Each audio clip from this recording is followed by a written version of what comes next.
Hola, esta es Príncipe Pío y es la mejor estación del metro de Madrid. Nos vemos.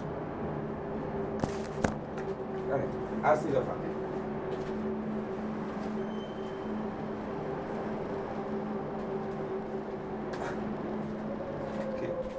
¿Seguís aquí? Ah, espera, ¿que queréis saber por qué? Venga, vale. Príncipe Pío es una estación situada en el oeste de Madrid, junto al Manzanares, y a un paseo del Palacio Real. Y su historia es muy interesante. Fue construida en 1882, bajo el nombre de Estación del Norte, ya que era el término de la ruta entre Madrid e Irún. En la segunda mitad del siglo XX, la construcción de Chamartín y la caída del tráfico ferroviario sumieron a la estación en la irrelevancia, hasta su eventual cierre como estación de larga distancia en los 90. La historia de la Estación del Norte podría haber acabado aquí, como otro lugar olvidado en un país que se alejaba poco a poco de los trenes, pero se decidió darle la vuelta. Se acometieron entonces una serie de obras para reaprovechar el espacio. Se adaptó la estación a los servicios de cercanías y se convirtió gran parte del espacio en un centro comercial. Y, lo que nos importa, se cavó un gran agujero donde se localizó la nueva estación de metro, a la que se llamó Príncipe Pío. Esta estación aún recuerda su pasado ferroviario. Aquí paran trenes de cercanías y de media distancia, con una pequeña variedad de destinos regionales. Los altos techos y las vigas de metal, muy características de la arquitectura del hierro y el acero del siglo XIX, le dan un ambiente único, tanto a la estación como al centro comercial. Es, sin duda, la estación de metro más bonita de Madrid, y se agradece, teniendo en cuenta lo feas que son las demás. Llegar a la estación y ver la luz del sol es simplemente genial. El centro comercial, además, otorga un gran valor añadido a la zona y ha estimulado el desarrollo en el barrio que le rodea. Y gran parte de ello ha sido gracias a la estación. En Príncipe Pío paran la línea 10 y la 6, las dos líneas más usadas del metro de Madrid, y el ramal Ópera Príncipe Pío. El lugar acoge una cantidad ingente de personas al día, tanto las que hacen transbordos de una línea a otra como las que vienen del intercambiador de autobuses que conecta con todo el oeste de la comunidad, aunque con las obras del soterramiento de la A5 muchos de los autobuses paran en otros lugares y está un poco vacío. Además, también se hacen muchos transbordos desde los trenes de cercanías y media distancia que aún paran en esta estación. La estación tiene varias entradas que dan a la glorieta de San Vicente y al Paseo de la Florida, y tiene acceso directo al centro comercial, lo que hace trivialmente fácil coger el metro para ir de compras. La única razón por la que Príncipe Pío puede acoger a tanta gente es gracias a su diseño. En Príncipe Pío, la línea 10 para en los laterales y la 6 en el centro, usando los mismos andenes. Para permitir esto, las vías de la línea 10 se separan en lago y han de cruzar el río por debajo, habiendo de salvar una gran altura. Originalmente se planteó la construcción de un viaducto que habría cruzado el Manzanares, pero la idea se acabó desestimando en favor de una cuesta a la entrada de la estación y la prolongación de los andenes para que esto fuera posible.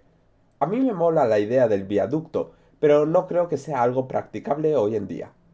Este diseño permite que los transbordos, sin duda una de las peores cosas del metro de Madrid, sean tan fáciles como dar dos pasos hacia el otro andén o subir y bajar dos escaleras mecánicas, sabiendo siempre si llega el tren o no, ya que puedes ver las vías constantemente. Príncipe Pío es la única estación de Madrid que tiene este diseño. En otras, como Avenida de América, los dos trenes tienen un andén en el medio, lo que permite que las puertas se abran en la misma dirección, pero eso es en la misma línea. El caso de Príncipe Pío es especial. Esto evita la incertidumbre que tienes siempre cuando haces un transbordo de no saber si vas a llegar al andén solo para ver al tren irse, lo que lo hace una experiencia mucho más agradable y, especialmente, increíblemente rápida. Hacer un transbordo en Príncipe Pío no cuesta más que unos segundos. O debería. Un diseño así permite hacer cosas muy interesantes. Cuadrando la hora de llegada y de salida de los trenes se puede hacer que estos lleguen a la vez, permitiendo transbordos fáciles en apenas segundos. Así que me propuse averiguar si esto se había tenido en cuenta. y si la capacidad que esta estación tiene estaba siendo aprovechada. En 2 sesiones, una en un viernes de 4 a 5 de la tarde y otro viernes, esta vez de 1:30 a 2:30, conté todos los trenes que pasaron por la estación y las situaciones de transbordos rápidos que se dieron. Encontramos un transbordo rápido cuando pasa a menos de un minuto entre que se abren las puertas de un tren y las personas pueden entrar al otro.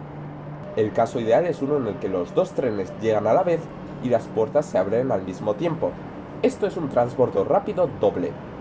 En el caso de que llegue un tren, se vaya y en menos de un minuto llegue otro, contamos un transbordo rápido individual. Es posible que fuese un poco estricto con el margen de un minuto, pero es el mejor metro de Europa, ¿no? Los resultados fueron muy interesantes y los tenéis desarrollados en un Excel en la descripción. Primero, algunas curiosidades. En total pasaron durante esas 2 horas 118 trenes, de los cuales 69 fueron de la línea 10 y 49 de la 6.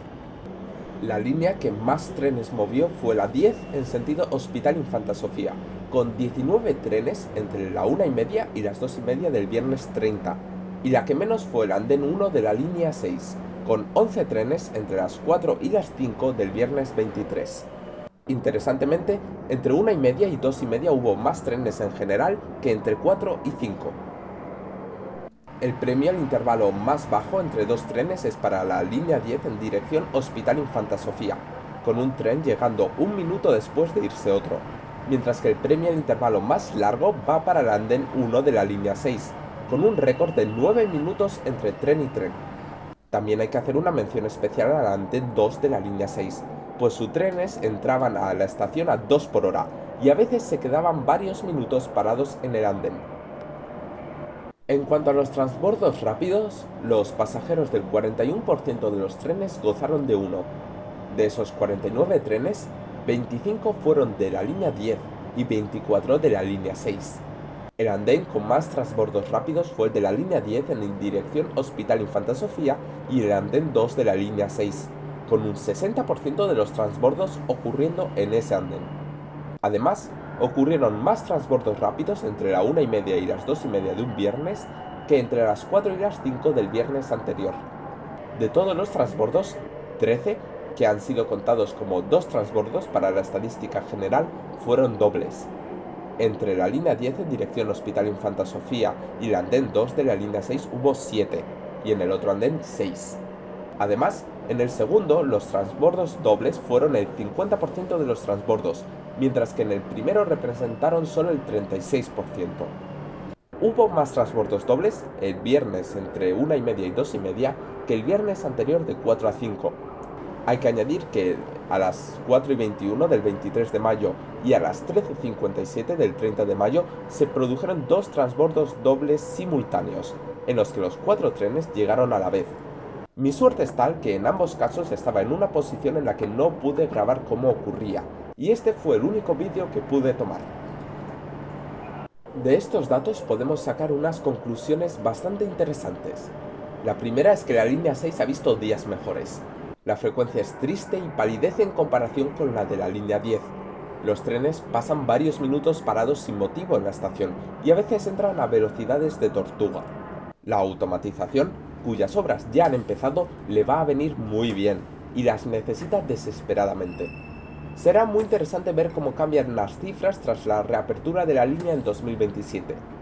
La segunda es que, en mi opinión, los transbordos rápidos en Príncipe Pío se deben más a la casualidad que a la planificación consciente.